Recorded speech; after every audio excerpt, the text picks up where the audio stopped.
Item ಯಾವುದೇ ಇರಲಿ try ಮಾಡಿ ಆಚಿ ಚಿಕನ್ ಮಸಾಲಾ. ಮಹಿಳಾ ಮೀಸಲಾತಿ ಬಿಲ್ ವಿಚಾರಕ್ಕೆ ಸಂಬಂಧಪಟ್ಟ ಹಾಗೆ ಮಾತನ್ನ ಆರಂಭ ಮಾಡಿದಂತಹ ರಾಹುಲ್ ಗಾಂಧಿ ಅವರು ಯಾವುದೇ ಕಾರಣಕ್ಕೂ ಕೂಡ ಬಿಲ್ಗೆ ನಾವು ಸಹಿ ಹಾಕಲ್ಲ, ನಮ್ಮ ಮತವನ್ನ ಹಾಕಲ್ಲ ಅಂತ ಹೇಳಿದ್ದಾರೆ. ಮಹಿಳಾ ಮೀಸಲಾತಿ ಮಸೂದೆ ಚರ್ಚೆಯ ಸಂದರ್ಭ ಪ್ರಧಾನಿ ಮೋದಿ ಆಪರೇಷನ್ ಸಿಂಧೂರದ ಜಾದುಗಾರ ಅಂತ ಅವರು ಬಣ್ಣಿಸಿದರು. ದೇಶವನ್ನ ದಾರಿ ತಪ್ಪಿಸ್ತಾ ಇರುವಂತಹ ಜಾದುಗಾರ ಅನ್ನುವಂತಹ ಪದವನ್ನ ಅವರು ಬಳಕೆ ಮಾಡಿದ್ದಾರೆ.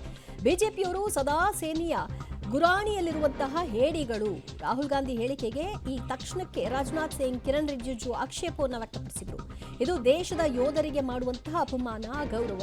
ಕೂಡಲೇ ರಾಹುಲ್ ಗಾಂಧಿಯವರು ಕ್ಷಮೆ ಕೇಳಬೇಕು ಅನ್ನುವಂತಹ ಒತ್ತಾಯ ಏರ್ಪಡಿತು. ಮಹಿಳಾ ಮೀಸಲಾತಿ ಮಸೂದೆ ಚರ್ಚೆಯ ಸಂದರ್ಭದಲ್ಲಿ ಆಪರೇಷನ್ ಸಿಂಧೂರವನ್ನ ಎಳೆ ತಂದಿದ್ದಾರೆ Rahul Gandhi. Why he is doing that, I will leave to your imagination. But I will leave it to your imagination, but the powers that be know exactly why he is doing it. Sir, the truth is the magician has been caught. The magician of Balakot, the magician of demonetization, the magician of Sindhur has suddenly got caught. Why? Yeah. Because he was... No.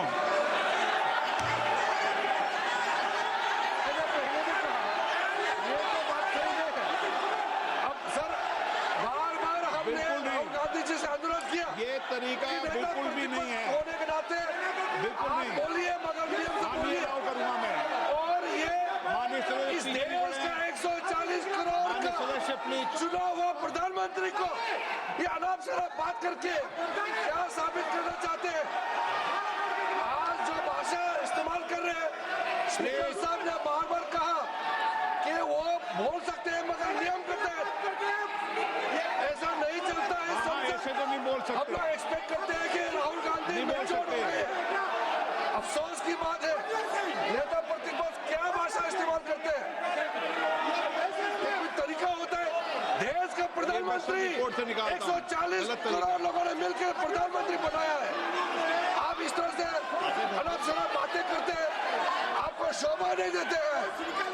क्या बात करते हैं? नेता प्रतिपक्ष इस तरह का भाषा इस्तेमाल करते हैं, ये कोई तरीका नहीं होता है।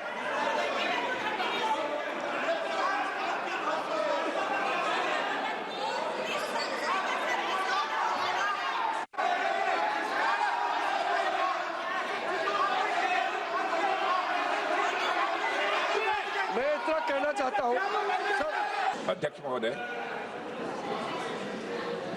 इस देश के प्रधानमंत्री के संबंध में जिस प्रकार के शब्दों का प्रयोग नेता प्रतिपक्ष के द्वारा किया जा रहा है, मैं समझता हूं यह बेहद दुर्भाग्यपूर्ण है और इसकी जितनी भी निंदा की जाए वह कम है।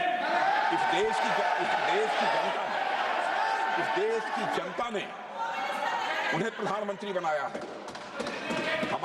हमारे दल को इतनी स्ट्रेंथ दी है जिससे स्ट्रेंथ के कारण वह प्रधानमंत्री बने। या किसी व्यक्ति का यह अपमान नहीं कर रहे हैं बार बार मैजिशियन कहकर, देश की जनता का अपमान कर रहे हैं अध्यक्ष महोदय। और मैं आपसे अनुरोध करना चाहता हूं, जिन शब्दों का इन्होंने प्रयोग किया उसे सदन की कार्रवाई से बाहर निकाला जाना चाहिए और राहुल गांधी को क्षमा मांगनी चाहिए देशवासियों।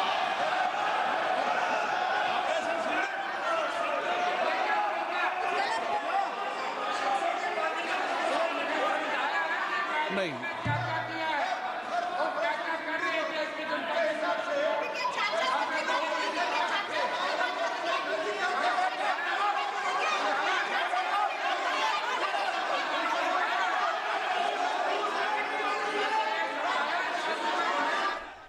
ಮತ್ತಷ್ಟು ಮಾಹಿತಿ ಕೊಡ್ತಾರೆ ನಮ್ಮ ಪ್ರತಿನಿಧಿ ಶಬ್ಬೀರ್. ಪ್ರತಿ ಬಾರಿಯೂ ಕೂಡ ರಾಹುಲ್ ಗಾಂಧಿ ಅವರಿಗೆ ಮಾತಾಡೋದಕ್ಕೆ ಅವಕಾಶ ಸಿಕ್ಕಂತಹ ಸಂದರ್ಭದಲ್ಲಿ ವಿಷಯವನ್ನ ಬಿಟ್ಟು ಬೇರೆ ವಿಷಯವನ್ನ ಪ್ರಸ್ತಾಪಿಸಿ ಇಡೀ ಸದನವನ್ನ ಗದ್ದಲದ ಗೂಡಾಗಿ ಮಾಡುವಂತೆ ಮಾಡ್ತಾರೆ. ಇವತ್ತು ಕೂಡ ಅದನ್ನೇ ಮಾಡಿದ್ದಾರೆ. ಏನ್ ಟ್ರೈ ಮಾಡ್ತಿದ್ದಾರೆ ರಾಹುಲ್ ಗಾಂಧಿ?